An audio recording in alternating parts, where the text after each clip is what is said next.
Hello students, क्योंकि exam की dates अब आ ही चुकी हैं तो हम अपने प्रिपरेशन को और स्ट्रॉन्ग करें और इसलिए हम लोगों ने एक सेशन रखा है जिस सेशन में हम लोग प्रीवियस ईयर के इम्पॉर्टेंट क्वेश्चंस के थ्रू आप लोगों का रिवीजन करवाने की कोशिश करेंगे। इन क्वेश्चंस का केवल यहाँ डिस्कशन नहीं होगा, इन क्वेश्चन से रिलेटेड इंपॉर्टेंट क्वेश्चंस मैंने इसलिए लिया कि सभी तरह के क्वेश्चंस को हम लोग लेने की कोशिश नहीं करेंगे, केवल वही क्वेश्चंस लेंगे जिसके थ्रू उस चैप्टर को ज़्यादा से ज़्यादा कवर करके उस सारे पॉइंट्स को पढ़ा जा सके। ये कंप्लीट रिवीजन नहीं है, बट रिवीजन को हम लोग कवर करने की कोशिश करेंगे, पूरे चैप्टर्स को कवर करने की कोशिश करेंगे। तो स्टार्ट करते हैं क्वेश्चन नंबर फर्स्ट से।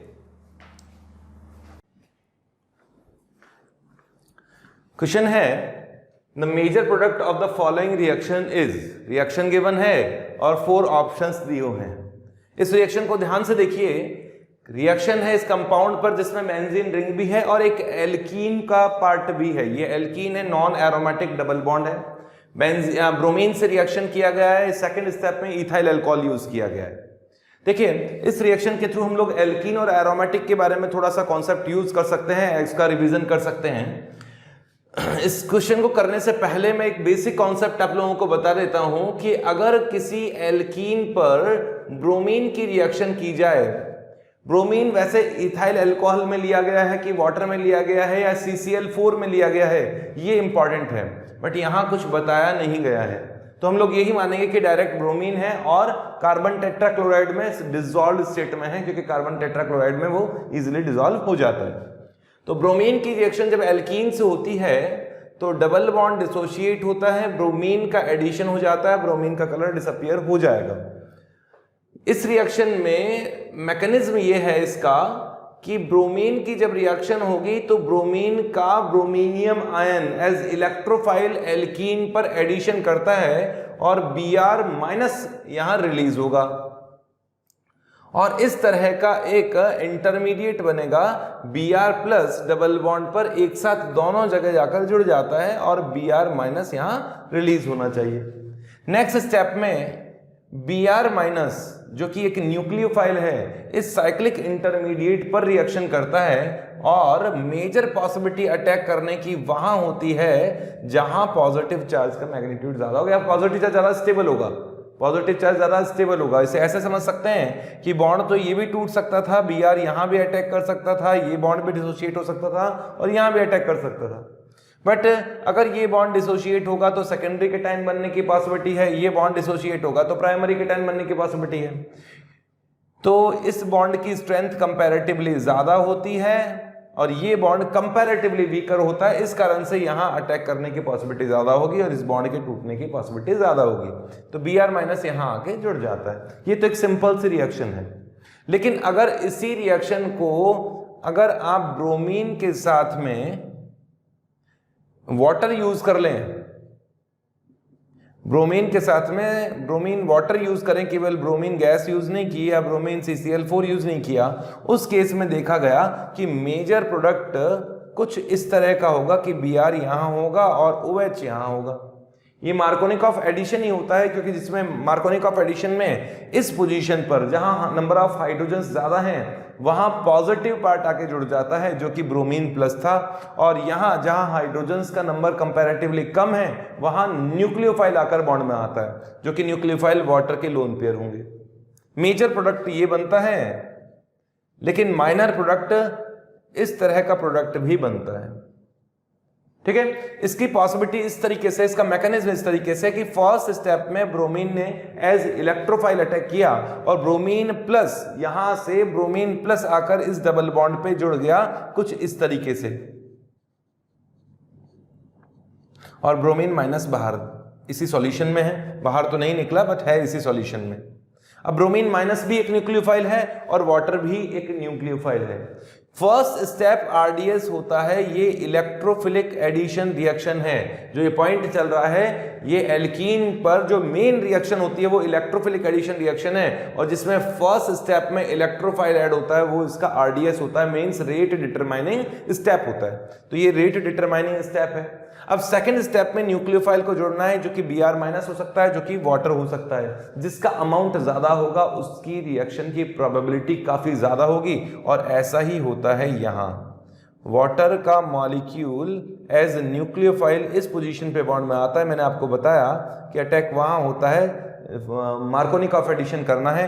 ब्रोमीन पॉजिटिव के फॉर्म में तो इस कॉर्नर पे रह जाएगा, और वाटर का मॉलिक्यूल यहां आके जुड़ेगा बैक साइड से। इस कारण से नेक्स्ट स्टेप में जब वाटर का H+ निकलेगा तो ये वाला प्रोडक्ट बनता है। मेजर पॉसिबिलिटी ये है। हालांकि Br माइनस अटैक करता, जो कि इसी सॉल्यूशन में है, लेकिन उसकी पॉसिबिलिटी कम होगी, प्रोबेबिलिटी कम होगी, क्योंकि उसका अमाउंट कम है, सॉल्वेंट वाटर का अमाउंट ज्यादा है, ये न्यूक्लियोफाइल अटैक करने की पॉसिबिलिटी ज्यादा होगी, ये प्रोडक्ट बनता है। अगर आप यहाँ वाटर की जगह इथाइल अल्कोहल यूज कर लें, यहाँ अगर मैं इथाइल अल्कोहल यूज कर लूं तो यहाँ न्यूक्लियोफाइल के फॉर्म में इथाइल अल्कोहल का पार्ट आएगा और यहाँ OET दिखाई देगा। समझ रहे हैं? मेजर पॉसिबिलिटी यही आएगी तब भी।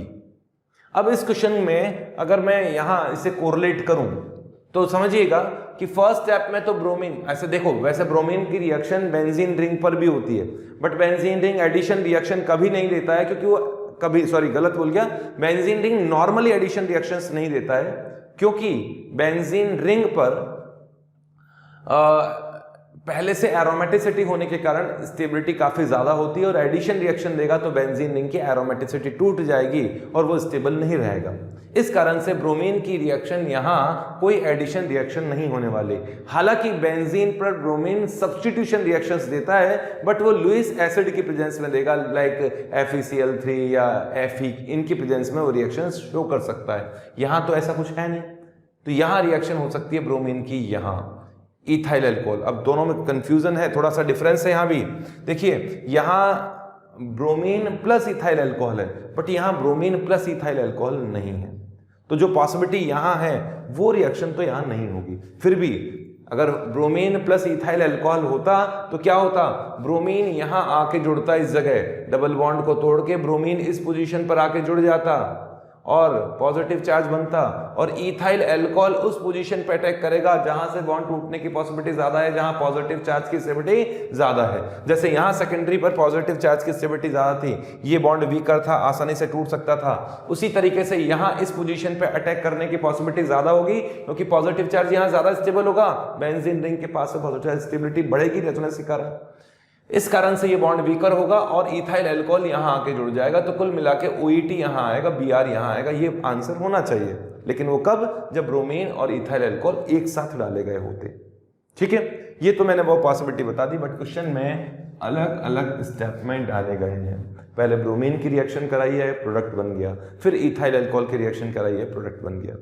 क्लियर है? तो ये वाली रिएक्शन तो यहां नहीं होगी, लेकिन इस रिएक्शन के थ्रू मैंने आप लोगों को एल्कीन की ब्रोमीन और डिफरेंट सॉल्वेंट में रिएक्शन किस तरह से होती है वो कवर करा दिया। और लेते हैं इसे आगे और बढ़ाते हैं। यहां रिएक्शन किस तरीके से हो सकती है, अब वो बात करते हैं। यहां जो रिएक्शन है वो किस तरीके से हुई होगी।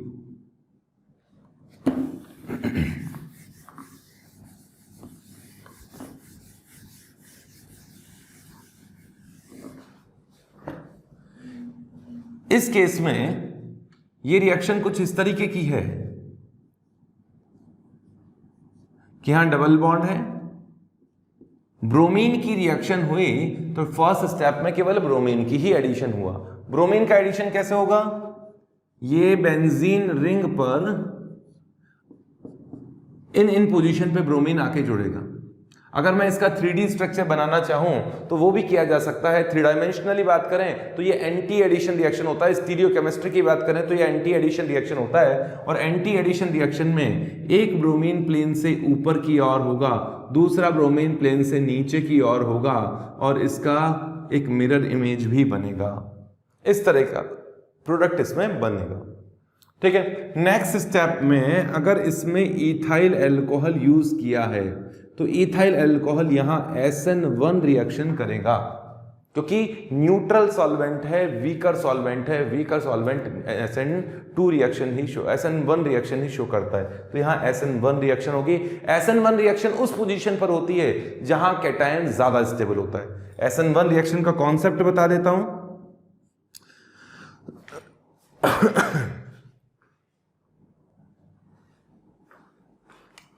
SN1 रिएक्शन का कॉन्सेप्ट बता देते हैं। SN1 रिएक्शन में उन एल्काइल हैलाइड में SN1 रिएक्शन आसानी से होती है जिनके कैटायन बनने की पॉसिबिलिटी ज्यादा होंगे, जिनके कैटायन ज्यादा स्टेबल होंगे। जैसे मैंने टर्शरी कंपाउंड लिया है, टर्शरी एल्काइल हैलाइड में अगर Cl- बाहर निकले तो यहां टर्शरी कैटायन बनेगा। नेक्स्ट स्टेप में एक वीक न्यूक्लियोफाइल आकर अटैक करता है। ये न्यूक्लियोफाइल वीक होना चाहिए, न्यूट्रल न्यूक्लियोफाइल होगा तो बहुत अच्छा है ना, जैसे वाटर होगा तो रिएक्शन हो जाएगी और यहां आके जुड़ जाता है, इस तरह का प्रोडक्ट बनेगा। इस रिएक्शन में ये 2 स्टेप में रिएक्शन होती है। ये तभी होती है जब कैटायन बनने की पॉसिबिलिटी ज्यादा होती है। इसमें ये स्टेप RDS होता है, रेट डिटरमाइनिंग स्टेप होता है। अब इसी कॉन्सेप्ट को यहां ले चलें कि यहां से Br निकलना ज्यादा आसान है, यहां से Br निकलना कंपैरेटिवली मुश्किल है। क्यों? अगर ये Br निकल गया तो कैटायन ज्यादा स्टेबल बनेगा, जो कि बेंजीन रिंग के साथ रेजोनेंस स्टेबलाइज्ड होगा। इस पोजीशन पर कैटायन बनेगा, यहां Br प्लेन से ऊपर और प्लेन से नीचे दोनों साइड में है, दोनों पॉसिबिलिटी है। अब इस कैटायन पर ethyl alcohol as a nucleophile attack करने वाला है। जब इथाइल अल्कोहल यहां अटैक करेगा, इस पोजीशन पे अटैक करेगा, तो OET वाला पार्ट यहां जुड़ेगा। कारण मैंने आपको बता दिया, OET यहां इसलिए आया है क्योंकि स्टेबिलिटी यहां कैटायन की ज्यादा थी। अगर आपसे यहां ये भी पूछ लिया जाता कि कितने आइसोमर्स बनेंगे, तो यहां 4 आइसोमर्स बनेंगे, 4 आइसोमेरिक प्रोडक्ट बनेंगे कि यहां 2 कायरल कार्बन है और उन दोनों कायरल कार्बन पे 2 पॉसिबिलिटीज थी। कैसे?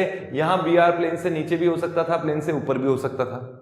यहां भी Br प्लेन से नीचे हो सकता है, प्लेन से ऊपर भी हो सकता है, लेकिन होंगे अपोज साइड। अगर ये Br ऊपर है तो ये नीचे होगा, ये Br प्लेन से ऊपर है तो वो नीचे होगा। 2 पॉसिबिलिटीज हो गई। अब यहां Br की दोनों पॉसिबिलिटी बताई दी। अब जब पॉजिटिव चार्ज बना तो इथाइल अल्कोहल प्लेन के ऊपर से भी आ सकता है, इथाइल अल्कोहल प्लेन के नीचे से भी आ सकता है। यहां तो जो प्रोडक्ट्स थे वो तो 2 ही प्रोडक्ट थे, लेकिन यहां 4 प्रोडक्ट्स यहां बन सकते हैं। अगर इस क्वेश्चन में ये भी पूछा होता कि नंबर ऑफ प्रोडक्ट्स बताओ, तो आंसर आता 4। तो इस क्वेश्चन के लिए जो बेस्ट आंसर आता है वो आएगा A। ये वाला क्यों नहीं हो सकता?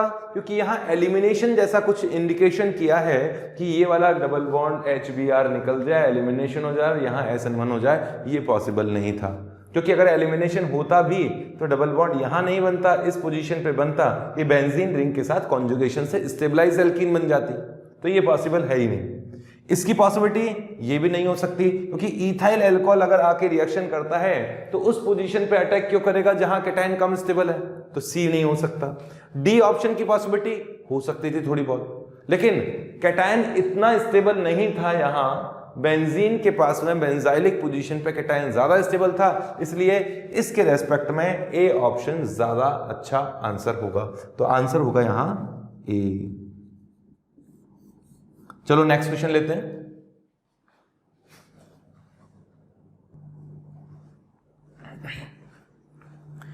नेक्स्ट क्वेश्चन लेते हैं।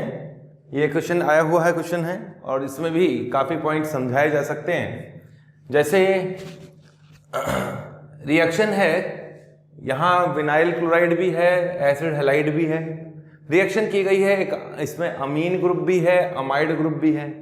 कंफ्यूज करना चाहते हैं कि अमीन रिएक्शन करेगा कि अमाइड रिएक्शन करेगा, एसिड हैलाइड पे रिएक्शन होगी कि विनाइल क्लोराइड पर रिएक्शन होगी। ठीक है, तो उसके लिए मैं आपको क्लियर कर देता हूं। सबसे पहले तो हम लोग न्यूक्लियोफिलिसिटी की बात करें, और पॉलीमराइजेशन भी लिखा हुआ है क्वेश्चन में। मेजर प्रोडक्ट हमने आइडेंटिफाई करना है, ऑप्शन भी दिए हुए हैं। पर सबसे पहला तो स्टूडेंट्स को ये बॉन्ड लाइन डायग्राम्स जो बने होते हैं उनसे ही कंफ्यूजन हो जाता है कि ये कितना बड़ा स्ट्रक्चर बनाया हुआ है। लेकिन इसे ध्यान से क्वेश्चंस को एक एक कार्बन को देखते हुए करें तो आप लोग आंसर्स तक पहुंच सकते हैं। देखिए, सबसे पहला बेसिक कॉन्सेप्ट तो ये है कि अगर डबल बॉन्ड पर पहले से क्लोरीन जुड़ा हो, ये विनाइल ग्रुप है, डबल बॉन्ड पर हैलोजन बॉन्डेड है या डबल बॉन्ड पर लीविंग ग्रुप बॉन्डेड है, तो न्यूक्लियोफाइल इस पोजीशन पे रिएक्शन बहुत मुश्किल, बहुत रेयर पॉसिबिलिटी होती है कि इस पोजीशन पे रिएक्शन करे और हैलोजन को बाहर निकाल दे। हैलोजन पर ये यहां रिएक्शन करेगा ही नहीं, ये न्यूक्लियोफाइल डबल बॉन्ड पे रिएक्शन करना ही नहीं चाहते हैं। डबल बॉन्ड पे हमेशा इलेक्ट्रोफाइल अटैक करना चाहते हैं। क्यों? कि डबल बॉन्ड पर पहले से पाई इलेक्ट्रॉन डेंसिटी प्रेजेंट होती है, इस कारण से जिसके पास पहले से इलेक्ट्रॉन्स हैं वो वहां अटैक नहीं करना चाहता है जहां इलेक्ट्रॉन डेंसिटी ज्यादा हो, वो इलेक्ट्रॉन डेफिशिएंट पोजीशन पे अटैक करेगा। दूसरा पॉइंट, हैलोजेंस में यहां अगर अटैक यहां रेजोनेंस किया तो यहां मल्टीपल बॉन्ड कैरेक्टर भी होता है। मल्टीपल बॉन्ड कैरेक्टर के कारण ये बॉन्ड टूटना मुश्किल होता है। इस कारण से ये न्यूक्लियोफाइल, ये मीडियम है, केवल बेसिक मीडियम, ये मीडियम तो इसीलिए लिया गया है कि जो HCl का मॉलिक्यूल निकलेगा इसे एब्जॉर्ब कर सके, और बेसिक मीडियम में न्यूक्लियोफिलिसिटी भी वैसे थोड़ा इंक्रीज हो सकती है। न्यूक्लियोफाइल जो भी है ये है कि ये है, इसके बारे में बात करेंगे। यहां तो अटैक नहीं करेगा। पॉसिबिलिटी यहां भी है क्योंकि एसिड हैलाइड्स न्यूक्लियोफाइल्स के साथ रिएक्शन करके SN2TH रिएक्शन देता है, और SN2TH रिएक्शन में फर्स्ट स्टेप में न्यूक्लियोफाइल यहां अटैक करता है, O- बनेगा क्योंकि यहां पार्शियल पॉजिटिव चार्ज है ऑक्सीजन के साथ बॉन्डेड होने के कारण, और RCO- न्यूक्लियोफाइल एंड Cl इस तरह का इंटरमीडिएट बनता है। ये टेट्राहेड्रल इंटरमीडिएट है। जैसे ही यह इंटरमीडिएट बनता है डबल बॉन्ड वापस क्रिएट होगा और Cl- बाहर निकलेगा। इस रिएक्शन का RDS होता है। ये SN2TH की समरी मैंने बताई है। और प्रोडक्ट क्या बनेगा? C double bond O NH N nucleophile. इस तरह से SN2TH रिएक्शन होती है। तो न्यूक्लियोफाइल यहां रिएक्शन कर सकता है, पहली पॉसिबिलिटी। अब न्यूक्लियोफाइल है कौन? यहां ये अमीन टाइप का या अमाइड टाइप का? अगर मैं न्यूक्लियोफिलिसिटी की बात करूं, न्यूक्लियोफिलिसिटी क्या होती है? न्यूक्लियोफिलिसिटी कि न्यूक्लियोफाइल की इलेक्ट्रॉन डेफिशिएंट पोजीशन पे अटैक करने की पॉसिबिलिटी, उसकी बात की जाए तो न्यूक्लियोफिलिसिटी में नाइट्रोजन तो इसमें भी है, नाइट्रोजन तो एक अमाइड में भी है, बट नाइट्रोजन का यहां अमाइड रेजोनेंस स्टेबलाइज्ड है, इसलिए इसकी रिएक्टिविटी थोड़ी कम होगी, इसकी रिएक्टिविटी ज्यादा होगी। न्यूक्लियोफिलिसिटी एक अमीन की ज्यादा होती है एज कंपेयर टू एक अमाइड। तो यहां ये क्लियर हो गया होगा कि इन दोनों में, इसमें इन दोनों नाइट्रोजन्स में अगर कंपैरिजन करें तो ये स्ट्रॉन्गर, इसके रेस्पेक्ट में स्ट्रॉन्गर न्यूक्लियोफाइल होगा, स्ट्रॉन्गर न्यूक्लियोफाइल होगा। अटैक तो इसे ही करना है, तो ये वाला न्यूक्लियोफाइल अटैक करेगा इस पोजीशन पे और Cl को हटा देगा। ये क्लियर हो गया? तो इससे रिलेटेड मैं एक रिएक्शन लिखता हूं। अच्छा, नेक्स्ट स्टेप में पॉलीमराइजेशन का पॉइंट है, उसे भी मुझे लेना पड़ेगा।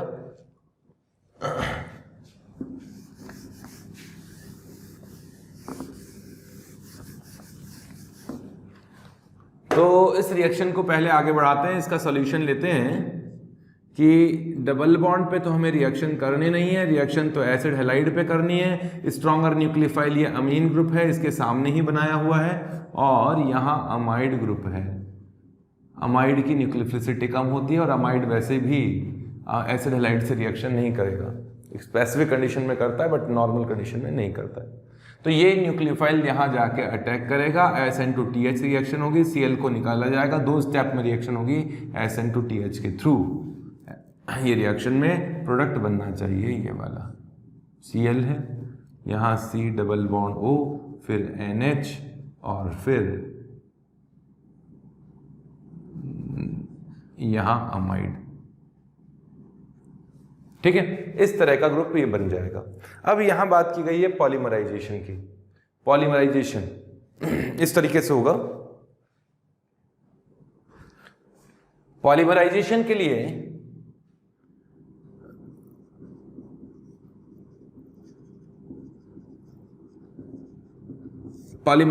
लिए ये जो एल्कीन डबल बॉन्ड है वो फ्री रेडिकल पॉलीमराइजेशन करता है और पॉलीईन फॉर्मेशन करता है, चाहे वो पॉलीईथीन की रिएक्शन हो, चाहे पॉलीप्रोपाइलीन की रिएक्शन हो, पॉलीस्टाइरीन की रिएक्शन हो, उनका फॉर्मेशन की रिएक्शन में फ्री रेडिकल पोर्शन से इजीली रिएक्शन हो सकती है।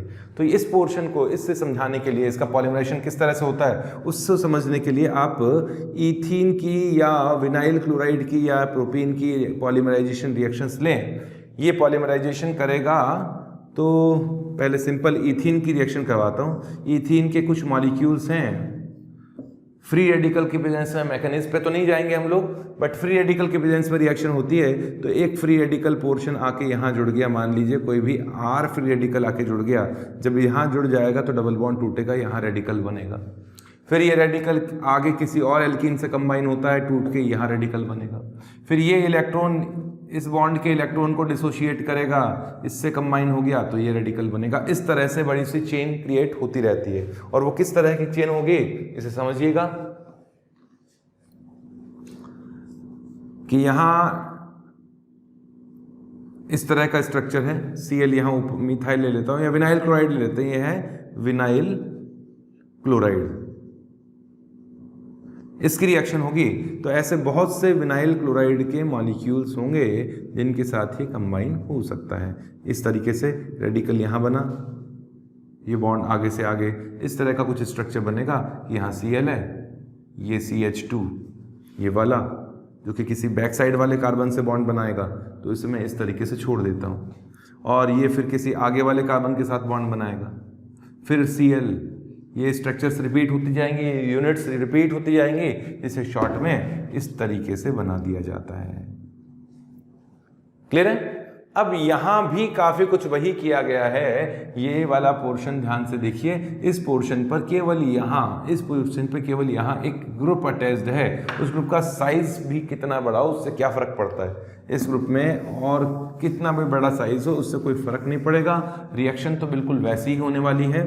और यहाँ इस यूनिट का रिपीटेशन होगा। ये कोई x यूनिट मान लेते हैं, ये ग्रुप है x, ठीक है। और ये जब कंबाइन होगा ऐसे कैसे दूसरे मॉलिक्यूल से, ये CH2 जो कि यहाँ है, यहाँ होगा क्लोरीन, और ये कंबाइन होगा आगे किसी और के साथ में, और X ग्रुप यहाँ पड़ा रहेगा। X ग्रुप कौन है?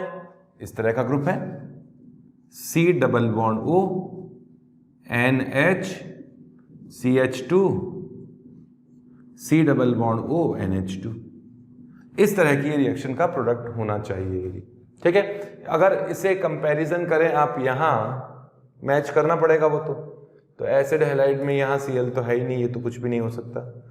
पॉसिबिलिटी है इसकी, ध्यान से देखिए इसकी, ये रहा Cl CH2 और बिल्कुल सेम स्ट्रक्चर है, तो आंसर हो जाएगा यहाँ D, ठीक है। नेक्स्ट क्वेश्चन करेंगे। अब नेक्स्ट क्वेश्चन करते हैं। इस क्वेश्चन में बेंजीन की रिएक्शन की गई फॉर्मेल्डिहाइड से एसिडिक मीडियम में, कंपाउंड A बना, और A की रिएक्शन AgCN से सिल्वर साइनाइड से की तो कंपाउंड B बना। और कुछ कॉम्बिनेशंस यहाँ दिए हुए हैं कि बेंजाइल अल्कोहल बना या बेंजाइल साइनाइड बना, इस तरह से ABCD के ऑप्शंस दिए हुए हैं। बेंजाइल ग्रुप आप समझते हैं, बेंजीन की जस्ट पास वाली पोजीशन पर CH2 है तो वो बेंजाइल ग्रुप है। बेंजीन नहीं बोला, बेंजाइल ग्रुप है। तो बेंजाइल क्लोराइड, कुछ इस तरह के कंपाउंड को बेंजाइल क्लोराइड कहा जाता है। जेई मेन में, एडवांस में तो फिर भी कॉमन नेम के क्वेश्चंस कम आते हैं, बट मेन में कॉमन नेम के क्वेश्चंस भी आते हैं जिसमें प्रोडक्ट का नेम कॉमन नेम में दिया जाएगा या रिएक्टेंट का नेम कॉमन नेम्स के फॉर्म में दिया जाता है। तो ये हो गया बेंजाइल क्लोराइड। अगर यहाँ OH होगा तो बेंजाइल अल्कोहल, इसी तरह से यहाँ साइनाइड होगा तो बेंजाइल साइनाइड, आइसोसाइनाइड होगा तो बेंजाइल आइसोसाइनाइड होगा। क्वेश्चन करते हैं। क्वेश्चन में दो तरह के रिएक्शंस का यूज किया गया है, उन दोनों रिएक्शंस को मैं समझाता हूं। फर्स्ट है बेंजीन पर फॉर्मेल्डिहाइड की रिएक्शन। बेंजीन पर फॉर्मेल्डिहाइड रिएक्शन कर भी सकता है क्या, वो चेक करते हैं। हमें ये पता है कि बेंजीन पर इलेक्ट्रॉन डेंसिटी ज्यादा होती है, इस कारण से इलेक्ट्रोफाइल, जहां इलेक्ट्रॉन्स की कमी होती है, इलेक्ट्रॉन डेफिशिएंसी होती है, वो स्पीशीज इजीली बेंजीन रिंग पर अटैक कर सकती है। तो यहां देखिए, अगर इस फॉर्मेल्डिहाइड की बात करें तो यहाँ पार्शियल पॉजिटिव चार्ज है और यहाँ पार्शियल नेगेटिव चार्ज है। इस कार्बन पर जब कार्बन ऑक्सीजन मल्टीपल बॉन्ड होता है तो कार्बन पे जो इलेक्ट्रॉन डेफिशिएंसी है वो इलेक्ट्रोफाइल का काम कर सकती है, पहली बात। दूसरी बात यह है कि इसमें रिएक्शन एसिडिक मीडियम में की गई है। एसिडिक मीडियम में एल्डिहाइड पर H+ कुछ इस तरीके से बॉन्ड बना लेता है। कुछ इस तरीके से बॉन्ड बना लेता है कि ये CH2 डबल बॉन्ड O और इस पर HCl का H+ आया, ऑक्सीजन पर ऐड हो गया, तो इस तरह का स्ट्रक्चर बनेगा। ये इंटरमीडिएट बना। फिर इसका रेजोनेटिंग स्ट्रक्चर आप देखिए, पॉजिटिव चार्ज कार्बन पे काफी बढ़ जाएगा। केवल फॉर्मल्डिहाइड होगा तो यहां पॉजिटिव चार्ज का मैग्नीट्यूड कम होगा, लेकिन यहां इस कंडीशन में कार्बन पे पॉजिटिव चार्ज का मैग्नीट्यूड बढ़ जाएगा, मतलब उसकी इलेक्ट्रोफिलिसिटी बढ़ जाएगी, मतलब उसकी बेंजीन पर रिएक्शन करने की पॉसिबिलिटी बढ़ जाएगी। ये एक इलेक्ट्रोफाइल का काम करेगा और इलेक्ट्रोफाइल बेंजीन रिंग पर हाइड्रोजन को रिप्लेस करके जुड़ जाता है। तो इसका पूरा मैकेनिज्म तो नहीं जाएंगे, बेसिक मैकेनिज्म की बात करते हैं कि ये इलेक्ट्रोफाइल, ये वाला इलेक्ट्रोफाइल CH2+ के फॉर्म में इस पोजीशन पर आके जुड़े और कुछ इस तरह का एरिनियम आयन बना दे, इस तरह का स्ट्रक्चर बन जाए। ये बॉन्ड टूट गया, पॉजिटिव यहां आना चाहिए, इस तरह का स्ट्रक्चर बने। इसमें रेजोनेंस हो सकता है, रेजोनेंस होगा तो 3 रेजोनेटिंग स्ट्रक्चर्स बनेगी, जिन्हें मैं शॉर्ट में एरिनियम आयन के फॉर्म में इस तरह से इंडिकेट कर देता हूं, ये बनेगा। नेक्स्ट स्टेप में ये मैं बात कर रहा हूं ARSE रिएक्शन की। ARSE रिएक्शन का मतलब हो गया electrophilic substitution reaction of aromatic compound. Aromatic ring पर अगर कोई इलेक्ट्रोफाइल अटैक करता है तो इलेक्ट्रोफाइल हाइड्रोजन को रिप्लेस करके वो इलेक्ट्रोफाइल आकर बॉन्ड बना लेता है, सब्स्टिट्यूशन रिएक्शन करता है। तो यहां ये बनेगा, फाइनल स्टेप में H+ निकल गया और ये स्टेबल कंपाउंड बना बेंजाइल अल्कोहल। ये बेंजाइल अल्कोहल।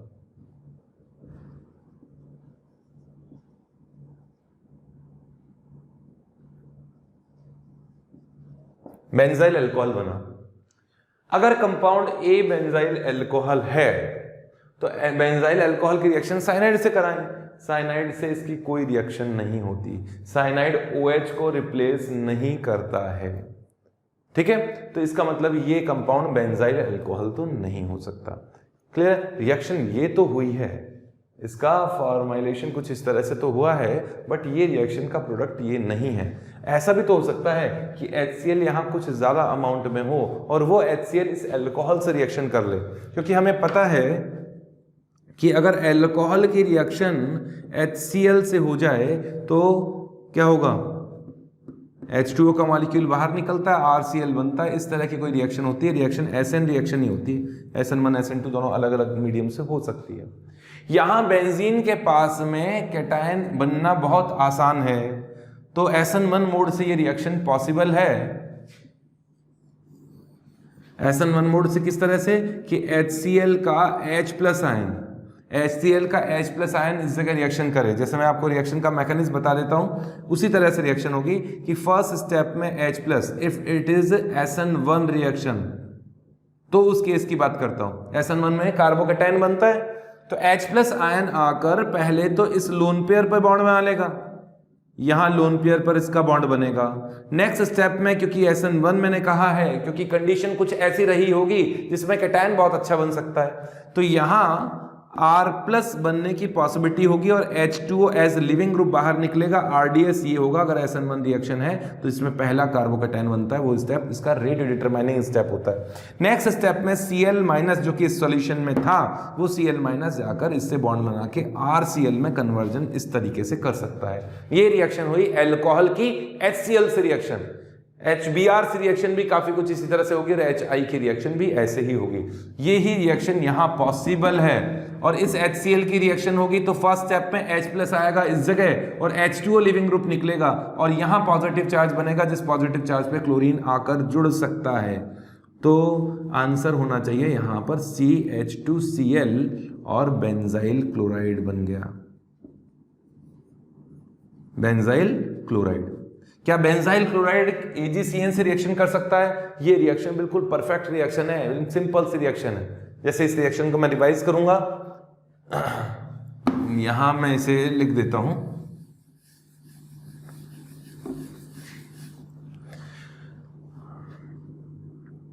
कंपाउंड A तो श्योरली ये ही है, कंपाउंड A तो बेंजाइल क्लोराइड ही होगा, क्योंकि हो तो बेंजाइल अल्कोहल भी सकता था, बट अल्कोहल की रिएक्शन साइनाइड से नहीं होगी, तो क्लोराइड की तो हो सकती है। अब मैं क्लोराइड की रिएक्शन बता देता हूं, एल्काइल क्लोराइड साइनाइड से रिएक्शन कैसे करता है।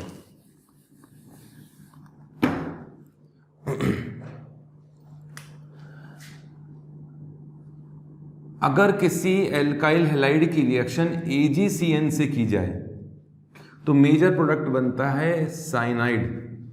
अगर किसी एल्काइल हैलाइड की रिएक्शन NaCN से की जाए तो साइनाइड बनेगा, और AgCN से की जाए तो मेजर प्रोडक्ट बनता है आइसोसाइनाइड। ये फैक्ट है, एम्बाइडेंटिक न्यूक्लियोफाइल की रिएक्शन है। ये इसलिए होता है कि ये कंपाउंड तो आयोनिक कंपाउंड है, और आयोनिक कंपाउंड में साइनाइड और इस तरीके से रहेगा Na+CN- के फॉर्म में। इस सॉल्यूशन के अंदर यहाँ साइनाइड और आइसोसाइनाइड दोनों हैं। नेगेटिव चार्ज कार्बन पे भी लोन पेयर है, नाइट्रोजन पे भी लोन पेयर है। नाइट्रोजन भी न्यूक्लियोफाइल की तरह बिहेव कर सकता है और कार्बन माइनस भी न्यूक्लियोफाइल की तरह बिहेव कर सकता है। कार्बन माइनस की न्यूक्लियोफिलिसिटी नाइट्रोजन माइनस से ज्यादा होती है, तो ये स्ट्रॉन्गर न्यूक्लियोफाइल होगा। स्ट्रॉन्गर न्यूक्लियोफाइल होगा तो रिएक्शन करने की जो पॉसिबिलिटी होगी वो कार्बन माइनस की ज्यादा होने के कारण ये प्रोडक्ट मेजर बनता है, एल्काइल साइनाइड बनता है। बट इस केस में ये स्यूडो, आप लोगों ने फिजांस रूल पढ़ा होगा। फिजांस रूल कहता है कि जिनमें स्यूडो इनर्ट गैस कॉन्फ़िगरेशन होता है, ऐसे आयंस में काफी ज्यादा कोवलेंट करैक्टर होता है। तो यहाँ काफी ज्यादा कोवलेंट करैक्टर होता है, इस कारण से कार्बन के फॉर्म में कार्बन पे तो न्यूक्लियोफिलिसिटी कम है, और नाइट्रोजन का जो लोन पेयर है वो न्यूक्लियोफाइल की तरह बिहेव कर सकता है, और नाइट्रोजन यहाँ जाके अटैक करेगा। ये कोवलेंट करैक्टर काफी ज्यादा होता है इसमें, ठीक है। इस कारण से यहां नाइट्रोजन का बॉन्ड बनेगा और आइसोसाइनाइड बनेगा। सेम सिचुएशन इस रिएक्शन में होगी कि कंपाउंड A जो कि है बेंजाइल क्लोराइड, इसकी रिएक्शन AgCN से करवाने पर बेंजाइल आइसोसाइनाइड कंपाउंड बनता है। नेम हो गया बेंजाइल आइसोसाइनाइड। तो आंसर होना चाहिए फर्स्ट तो benzyl chloride, then benzyl isocyanide. Benzyl chloride and benzyl isocyanide, answer हो गया यहां डी। ठीक है, नेक्स्ट क्वेश्चन करते हैं।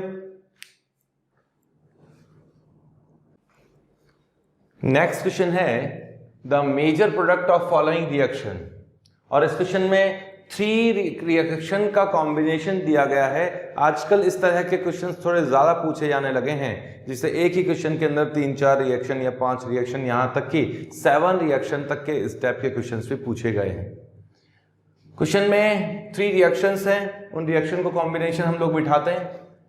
फर्स्ट स्टेप में KOH की रिएक्शन किया गया है, aqueous KOH, alcoholic KOH use नहीं किया गया, एक्वस KOH यूज किया गया है। ठीक है, कंपाउंड में ब्रोमाइड है, एरोमेटिक रिंग है, इन सबको ध्यान में रखते हुए अगर OH- रिएक्शन करे एज न्यूक्लियोफाइल, यहां एलिमिनेशन रिएक्शन नहीं हो सकती, क्योंकि अल्कोहलिक KOH के प्रेजेंस में हीट करना पड़ता है, तब जाके एल्काइल हैलाइड एलिमिनेशन रिएक्शंस देते हैं E2 मैकेनिज्म से, जिसमें डीहाइड्रोहेलोजनेशन से एल्कीन बनती है।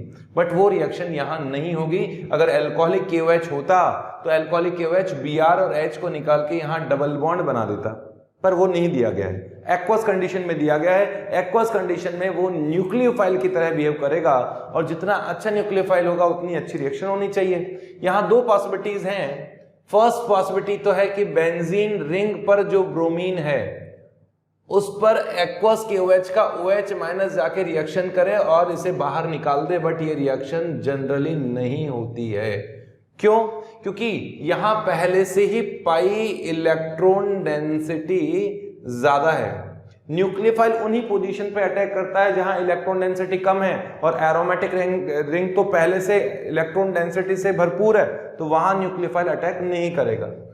दूसरी पॉसिबिलिटी, दूसरी कंडीशन ये है, कारण ये है कि रिएक्शन नहीं होती है कि यहाँ रेजोनेंस के कारण मल्टीपल बॉन्ड कैरेक्टर होता है, बॉन्ड टूटना मुश्किल होता है। इसलिए ये पॉसिबिलिटी तो खत्म हो गई कि OH आएगा और इस Br को रिप्लेस करेगा, है ना। तो यहाँ इनकी पॉसिबिलिटी काफी ज्यादा, मतलब काफी कम है, ये आंसर होंगे। चलो देखते हैं और स्टेप्स में हो सकता है फिर। तो रिएक्शन होगी तो इसी पोजीशन पे होगी। अब किस तरह की रिएक्शन है, SN1 है कि SN2 है?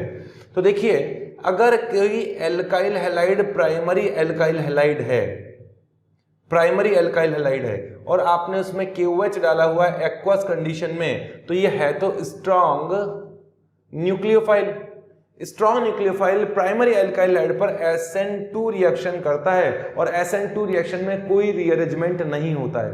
SN2 रिएक्शन में न्यूक्लियोफाइल का ऐड होना और लिविंग ग्रुप का बाहर निकलना एक ही स्टेप में होता है। जैसे यहाँ OH न्यूक्लियोफाइल जुड़ेगा और Br माइनस बाहर निकलने लगेगा, OH के नेगेटिव चार्ज कम होने लगेगा, इस तरह की स्ट्रक्चर होगी।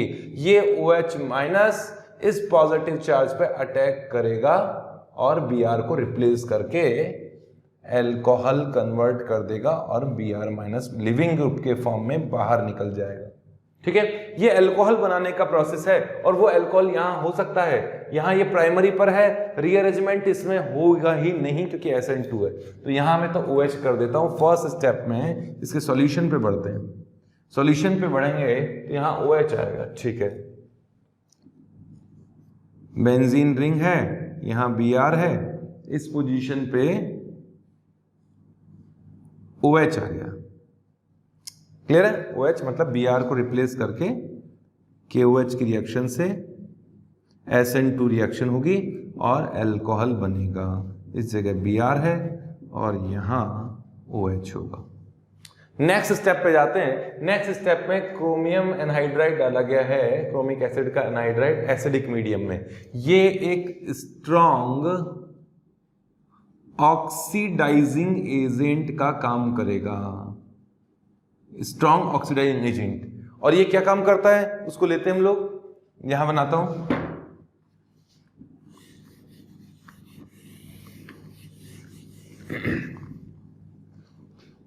रिएक्शन, अगर किसी प्राइमरी अल्कोहल की रिएक्शन, क्योंकि ये प्राइमरी अल्कोहल ही है तो मैं प्राइमरी अल्कोहल की बात करूंगा।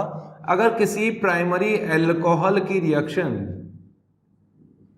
प्राइमरी अल्कोहल की रिएक्शन स्ट्रॉन्ग ऑक्सीडाइजिंग एजेंट से करें, लाइक KMnO4 एसिडिक मीडियम में हो या बेसिक मीडियम में हो, थोड़ा हीट करना होता है, या फिर K2Cr2O7 ये भी एसिडिक मीडियम में लिया जाता है, हीट करें तो बहुत अच्छा, और या फिर CrO3 in acidic medium, chromic acid बनता है ये, तो ये स्ट्रॉन्ग ऑक्सीडाइजिंग एजेंट है। प्राइमरी अल्कोहल को ऑक्सीडेशन करते करते आखिरी में कार्बोक्सिलिक एसिड में ये कन्वर्ट कर देते हैं।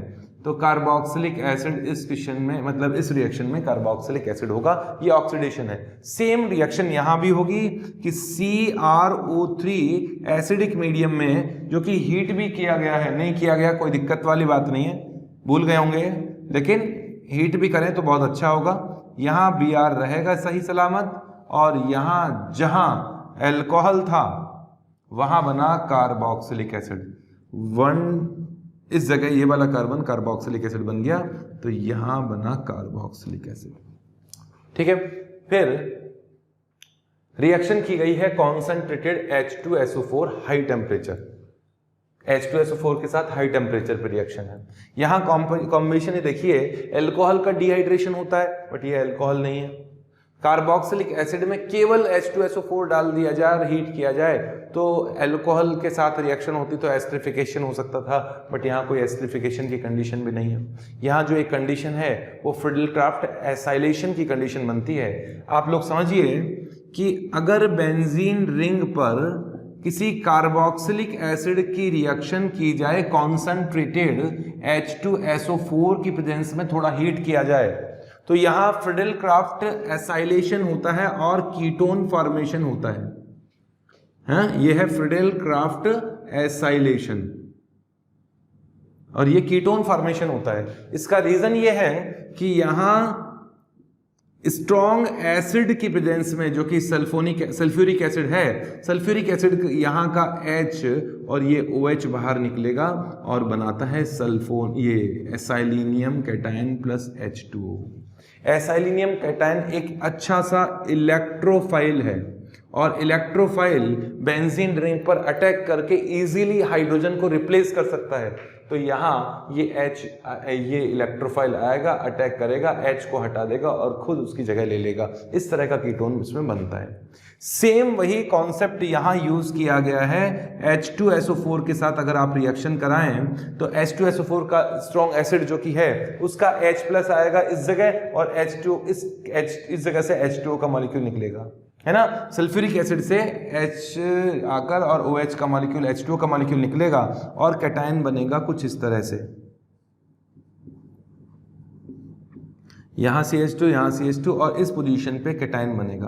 अब आप समझ ही रहे हैं, इसी कंपाउंड में बेंजीन रिंग है, इसी कंपाउंड में आपको दिखाई दे रहा होगा इसी के अंदर इलेक्ट्रोफाइल है। तो यहाँ इंट्रामॉलिक्यूलर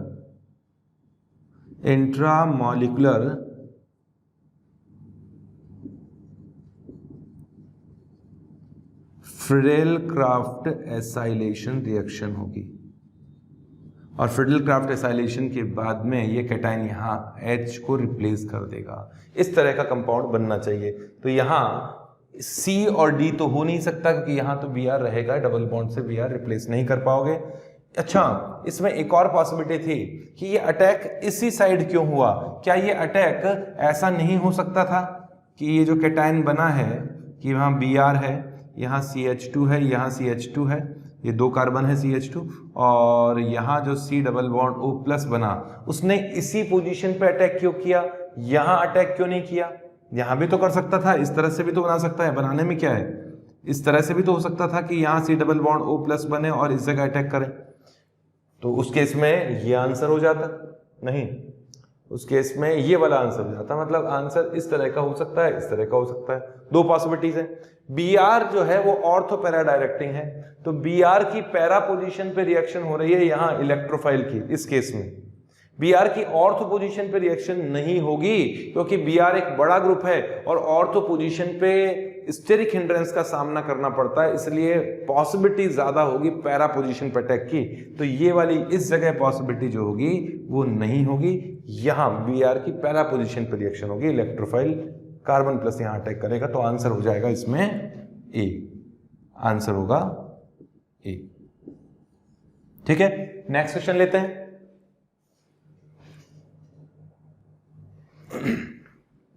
नेक्स्ट क्वेश्चन है which compounds out of following is are not aromatic. इन चारों में से कौन सा कंपाउंड एरोमेटिक कंपाउंड तो है ही नहीं है, वैसे ये कंपाउंड है और तो सभी आयंस हैं। तो ये स्पीशीज में से कौन सा स्पीशीज नॉन एरोमेटिक है। नॉट एरोमेटिक बोला है मतलब एरोमेटिक नहीं है, चाहे नॉन एरोमेटिक हो चाहे एंटी एरोमेटिक हो, वो आइडेंटिफाई करनी है। पहले तो कॉन्सेप्ट समझ लेना चाहिए कि एरोमेटिक कंपाउंड्स होते क्या हैं, एरोमेटिक कंपाउंड्स की कंडीशंस क्या हैं। तो एरोमेटिसिटी की फर्स्ट कंडीशन है कि कंपाउंड साइक्लिक होना चाहिए, कंपाउंड अनसैचुरेटेड होना चाहिए। ठीक है, साइक्लिक होना चाहिए, अनसैचुरेटेड होना चाहिए। कंपाउंड की जो रिंग है वो प्लेनर होनी चाहिए, तभी उसमें कंप्लीट कॉन्जुगेशन हो पाएगा, रेजोनेंस हो पाएगा। उस कंपाउंड में कंप्लीट कॉन्जुगेशन होना चाहिए जिसके कारण उस रिंग में बहुत ज्यादा कंप्लीट कॉन्जुगेशन किसमें, इन रिंग में कॉन्जुगेशन कंप्लीट होना चाहिए, रिंग प्लेनर होनी चाहिए। प्लेनर रिंग होगी तभी बात बनेगी, ये इस तरह की कंडीशंस आएंगी। ठीक है, और सभी एटम्स sp2 एटम्स उसमें होने चाहिए। sp2 अदर कई बार sp भी हो सकता है, sp2 एटम्स इन रिंग, ये कंडीशन होनी चाहिए। उस रिंग में 4n+2 पाई इलेक्ट्रॉन्स होने चाहिए। ये हकल्स रूल होता है, हकल्स रूल का फॉलो करना चाहिए। जहां n की वैल्यू 0 हो तो 2 पाई इलेक्ट्रॉन्स वैल्यू आएगी, अगर n की वैल्यू 1 हो तो 6 पाई इलेक्ट्रॉन वैल्यू आएगी, 2 हो तो 10 पाई इलेक्ट्रॉन, फिर 14, फिर 18, इस तरह से ये कंडीशंस फॉलो करेंगी। जो कंपाउंड्स इन सभी कंडीशंस को फॉलो करता है वो तो एरोमेटिक है, इसके अलावा सभी नॉन एरोमेटिक या एंटी एरोमेटिक स्पीशीज होंगी। ठीक है। वैसे ये वाला कंडीशन जो है उसको चेंज कर दिया जाए और 4n पाई इलेक्ट्रॉन रखे जाएं, 4n पाई इलेक्ट्रॉन्स रखे जाएं जहां n की वैल्यू 0 नहीं होती है, 1 हो, जिसके कारण 4 पाई इलेक्ट्रॉन या 8 पाई इलेक्ट्रॉन या फिर 12 पाई इलेक्ट्रॉन या इसी तरह से हो और कंडीशन सेम हो, केवल हकल्स रूल की जगह ये हो, तो वो कंपाउंड एंटी एरोमेटिक होता है। ये तो हाईली स्टेबल कंपाउंड है, एंटी एरोमेटिक अनस्टेबल स्पीशीज होती है। यहीं हम लोगों को बस यही चेक करना है कि कौन एरोमेटिक है, कौन नॉन एरोमेटिक है, कौन एंटी एरोमेटिक है। ठीक है, जैसे इस क्वेश्चन में दिया हुआ है ए ऑप्शन में कि ये 2 इलेक्ट्रॉन्स हैं इस रिंग में, तो ये 2 पाई इलेक्ट्रॉन है, पॉजिटिव चार्ज तो वैकेंट ऑर्बिटल है, कोई दिक्कत ही नहीं है, तो ये 2 पाई इलेक्ट्रॉन सिस्टम है, सभी एटम sp2 स्टेट में है, इसमें कंप्लीट कॉन्जुगेशन है। यहां ये जब इलेक्ट्रॉन रेजोनेंस करने लगेगा तो पूरी रिंग में रेजोनेंस कर जाएगा, कंप्लीट कॉन्जुगेशन है, प्लेनर तो ये सिस्टम है ही, तो ये कंपाउंड तो एरोमेटिक, ये आयन तो एरोमेटिक होगा ही होगा, एरोमेटिक आयन है। नेक्स्ट इसमें इस आयन की बात करें तो 1 2 3 4 पाई इलेक्ट्रॉन है, पॉजिटिव चार्ज के पास कोई इलेक्ट्रॉन नहीं होते, 4 पाई इलेक्ट्रॉन तो एंटी एरोमेटिक होते हैं, एंटी एरोमेटिक मतलब ये एरोमेटिक नहीं है, तो आंसर एक तो बी भी होना चाहिए, ये तो नहीं होना चाहिए क्योंकि एरोमेटिक है, क्वेश्चन में नॉट एरोमेटिक पूछा गया है। नेक्स्ट इसमें यहां 8 पाई इलेक्ट्रॉन है, 8 पाई इलेक्ट्रॉन क्या होंगे, एंटी एरोमेटिक होना चाहिए, तो ये स्पीशीज तो एंटी एरोमेटिक है, एरोमेटिक तो नहीं हो सकती। ठीक है, तो ये भी आंसर होगा क्योंकि ये एरोमेटिक नहीं है, क्योंकि इसमें 8 पाई इलेक्ट्रॉन है, एरोमेटिक में तो 2 6 10 14 इस तरह के पाई इलेक्ट्रॉन होने चाहिए। नेक्स्ट इस रिंग में ये कार्बन sp3 स्टेट में है, इसमें कॉन्जुगेशन तो है लेकिन केवल इतना ही कॉन्जुगेशन है, यहां कंप्लीट कॉन्जुगेशन नहीं है, इस कारण से ये भी एक नॉन एरोमेटिक स्पीशीज है, आंसर इसका ये भी होगा, मतलब B C and D, B C D A option के लिए है, आंसर इस क्वेश्चन में होगा ए। ठीक है, तो इस क्वेश्चन के थ्रू मैंने एरोमेटिक और एंटी एरोमेटिक स्पीशीज को बताने की कोशिश की है, वो क्लियर हो गया होगा। नेक्स्ट क्वेश्चन करते हैं।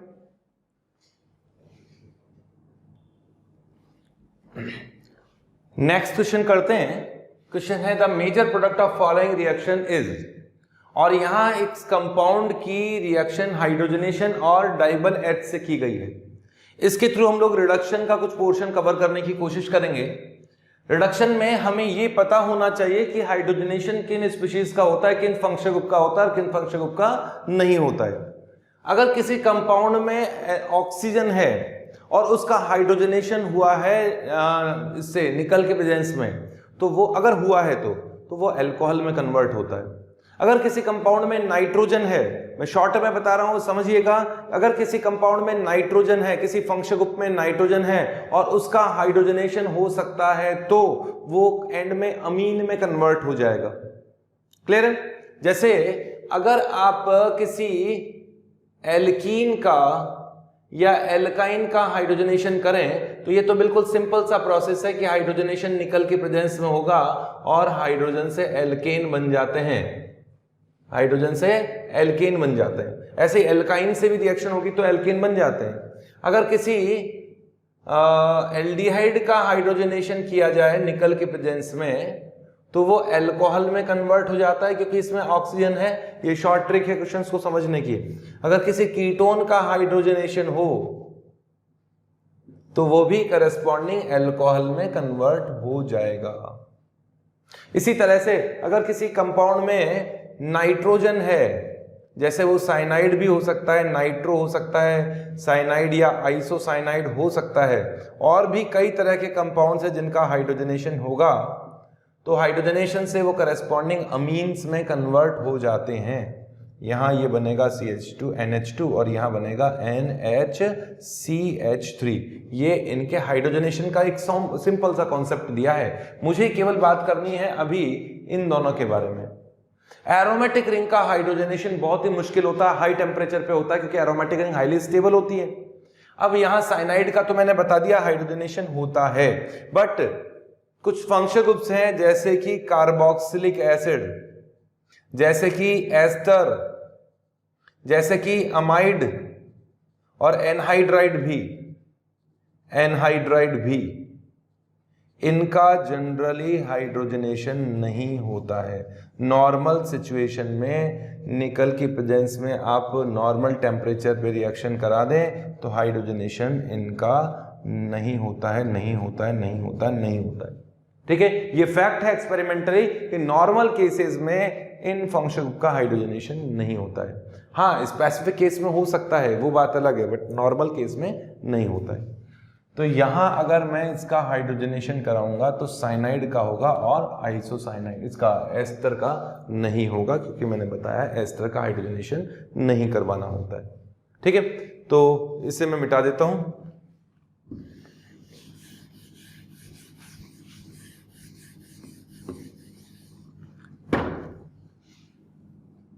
तो यहां इस क्वेश्चन में फर्स्ट में तो बेंजीन रिंग से कोई रिएक्शन नहीं है, एस्टर से कोई रिएक्शन नहीं है, केवल और केवल इस साइनाइड से रिएक्शन होके ये करस्पॉन्डिंग अमीन में कन्वर्ट हो जाएगा। अब केस उठता है, ये भी हो सकता है कि ये अमीन एस्टर से रिएक्शन करके इसे अमाइड बना दे, क्योंकि ये रिएक्शन भी पॉसिबल है कि अगर एस्टर की रिएक्शन अमोनिया के साथ हीट किया जाए या किसी अमीन के साथ हीट कर लिया जाए तो ये नाइट्रोजन इसे रिप्लेस कर देता है और करस्पॉन्डिंग अमाइड बन जाता है। इस तरह का अमाइड बनता है, लेकिन थोड़ा हीट करना पड़ता है इस रिएक्शन में। हो सकता है क्वेश्चन में लिखना भूल गया हो कि हीट किया है कि नहीं किया है। हम ये मान लेते हैं कि हीट किया होगा, मान लेते हैं, पॉसिबिलिटीज फिर तो ऑप्शंस देख के करने पड़ेंगे। अगर हीट किया गया होता तो यहां रिएक्शन होके ये अमाइड में कन्वर्ट होना चाहिए, क्योंकि यहां रिएक्शन हो सकती है। ये इंट्रामॉलिक्यूलर SN2TH की रिएक्शन का एग्जांपल लिया है। यहां न्यूक्लियोफाइल के फॉर्म में जब रिएक्शन करेगा तो OR बाहर निकला, नाइट्रोजन का bond C double bond O से बना और अमाइड बन गया। सेम वही रिएक्शन में इंट्रामॉलिक्यूलर SN2TH रिएक्शन कर दूं तो इस तरह का साइक्लिक अमाइड बनेगा। साइक्लिक अमाइड को लैक्टम कहा जाता है, लैक्टम। ठीक है, अच्छा यहां तो डाइबल H दिया हुआ है। डाइबल H केवल कुछ ही 3 ही फंक्शन ग्रुप से रिएक्शन करता है, मेनली तो यही पूछे जाते हैं। अगर मैं डाइबल H की बात करूं, डाइबल H एक रिड्यूसिंग एजेंट है, बहुत स्ट्रॉन्ग तो नहीं है, लेकिन ये करता है रिडक्शन किस किस का, एक तो करता है एसिड हैलाइड का, दूसरा एस्टर का और तीसरा साइनाइड का। इन तीनों का ही रिडक्शन कर सकता है और रिडक्शन करके पार्शियल रिडक्शन करता है। हालांकि इसके लिए टेम्परेचर मेंशन होना चाहिए, ये -70 डिग्री सेल्सियस के आसपास रिएक्शन करता है, बट डाइबल H का ज्यादातर यूज लो टेम्परेचर पर ही किया जाता है। तो ऐसा मानते हुए कि ये जनरल ट्रेडिशन है कि यूज ही वहां उस लो टेम्परेचर पे किया जाएगा, सेलेक्टिव रिडक्शन के लिए किया जाएगा। तो डाइबल H का पहले डाइबल H होता क्या है उसे भी बता देना चाहिए, अभी बताता हूं। डाइबल H का एक रिडक्शन होगा तो इससे भी एल्डिहाइड बनता है, HCl बाहर निकलेगा, यहां भी एल्डिहाइड बनेगा, अल्कोहल बाहर निकलेगा, और यहां पहले तो इस तरह का इमीन बनता है जो कि आगे कन्वर्ट हो जाता है एल्डिहाइड एंड अमोनिया में। कुल मिला के कहने का मतलब ये हुआ कि इन तीनों फंक्शन का जिनका डाइबल H रिडक्शन करता है -70 डिग्री सेल्सियस पर, वो इन्हें एल्डिहाइड में कन्वर्ट कर देता है। हालांकि हाई टेम्परेचर पे अल्कोहल्स भी बन सकते हैं, लेकिन नॉर्मली ये एल्डिहाइड ही बनाता है। डाइबल H होता है डाई आइसोब्यूटाइल एल्युमिनियम हाइड्राइड, है ना। ये है एल्युमिनियम जिस पर हाइड्रोजन है, मतलब हाइड्राइड है, और 2 आइसोब्यूटाइल ग्रुप अटैच्ड हैं। आइसोब्यूटाइल ग्रुप क्या होते हैं? आइसोब्यूटाइल ग्रुप होते हैं इस तरह का ग्रुप, इस तरह का ग्रुप, ये है आइसोब्यूटाइल, CH CH3 CH3, तो ये आइसोब्यूटाइल ग्रुप है, और ऐसे 2 आइसोब्यूटाइल ग्रुप यहां अटैच्ड है। ठीक है, तो डाई आइसोब्यूटाइल मीन्स हो गया इस तरह का ग्रुप जो कि 2 अटैच्ड हैं, ये डाइबल H है। डाइबल H रिडक्शन करता है इन फंक्शन ग्रुप्स का और कन्वर्ट कर देता है एल्डिहाइड। तो यहां तो इन फंक्शन ग्रुप में से कोई है ही नहीं, तो इसकी रिएक्शन नहीं होनी चाहिए, तो फिर रिएक्शन में काहे को दिया गया है? तो इसका मतलब कुछ रिएक्शन इस तरह की है, क्योंकि यहाँ क्वेश्चन में हीट करके तो दिया हुआ नहीं है, हीट करके नहीं दिया हुआ, तो प्रोडक्ट क्या बनना चाहिए? ये वाला प्रोडक्ट बन गया। मैंने डायरेक्ट लिख दिया है, साइनाइड की जगह होना चाहिए था साइनाइड, बट मैंने लिख दिया है डायरेक्ट कि कंपाउंड ए, फर्स्ट स्टेप का कंपाउंड ए की रिएक्शन के बाद तो ये बनेगा। अब अगर डाइबल H डाल दिया गया तो ऐसा भी तो हो सकता है कि ये हीट ना किया गया होता और इससे अमाइड ना बना होता, तो यहीं पे रिडक्शन हो जाता, यहीं पे रिएक्शन हो जाती और रिडक्शन से एल्डिहाइड बन जाएगा। ये तो पॉसिबल है ना। तो ये आंसर होना चाहिए एंड प्रोडक्ट। क्या ये ऑप्शन दिया है कहीं भी? किसी भी ऑप्शन में ये नहीं दिया है। तो हो सकता है रिएक्शन और हो जाए, क्योंकि हमें पता है कि कीटोन की रिएक्शन, इसे मिटा देता हूं मैं डाइबल H के लिए,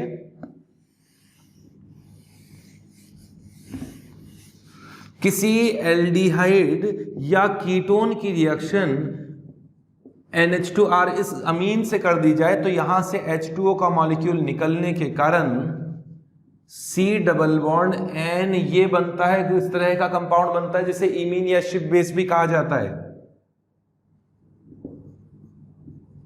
शिप बेस बनता है। वो रिएक्शन यहां पॉसिबल है, यहां से H2O का मॉलिक्यूल निकले, इंट्रामॉलिक्यूलर रिएक्शन होगी और इस तरह का कंपाउंड बन सकता है जहां इस कार्बन और नाइट्रोजन में डबल बॉन्ड बन जाए। ये पॉसिबिलिटी है और ये ऑप्शन को देख के भी डिसाइड किया जा सकता है। हालांकि कंफ्यूजन हो कि ये बनेगा कि ये बनेगा, तो ये बनना चाहिए, क्योंकि ये रिएक्शन आगे थोड़ी एसिडिक मीडियम में हीट करने पे बनती है, तो कंफ्यूजन इन्होंने क्रिएट किया ही नहीं। तो डायरेक्ट आंसर दे सकते हैं हम लोग, इसका आंसर डी, ये प्रोडक्ट बनना चाहिए, आंसर होगा डी। ठीक है, नेक्स्ट क्वेश्चन करते हैं।